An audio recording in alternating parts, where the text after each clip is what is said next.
La lettre de politique sectorielle du ministère traduit aujourd'hui en déclinaison stratégique les missions du ministère de l'économie, des finances et du plan quant au pilotage de l'économie, à la gestion des finances publiques et à la gestion de la gouvernance institutionnelle en matière de transparence, de bonne gouvernance et de réduction des comptes. Nous sommes réunis aujourd'hui à la suite d'une démarche participative inclusive qui a fait que nous avons travaillé au sein du ministère, mais également avec les autres départements ministériels avec lesquels nous partageons des attributions relativement aux trois axes que je viens de décliner. Gestion de l'économie, qui est transversale, gestion des finances publiques et gestion de la gouvernance institutionnelle. La société civile également a été dans la participation, a participé au processus, de même que les partenaires techniques et financiers. Et aujourd'hui, c'est l'aboutissement de ce processus qui nous mène à cet atelier de validation.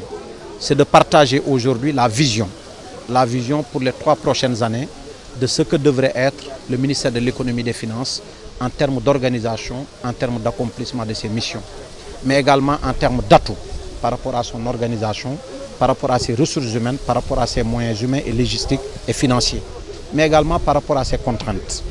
Parce qu'aujourd'hui, dans le cadre du plan Sénégal émergent, initié par le président de la République, M. Macky Sall, le ministère de l'économie et des finances a en charge le pilotage de l'économie. Et on s'est rendu compte sur ces dernières années des bonnes performances de notre économie qui peuvent être reflétées à travers le taux de croissance qui est en hausse continue depuis 3 années et qui se situe aujourd'hui de manière constante et régulière au-delà de 6%. Le niveau du déficit budgétaire qui est passé de 6,7 en 2012 aujourd'hui à 4%. De la mobilisation des ressources publiques aujourd'hui avec les bonnes performances de nos régies financières, en l'occurrence la Direction générale des impôts et des domaines et la Direction générale des douanes, qui aujourd'hui mobilisent à elles seules plus de 1500 milliards.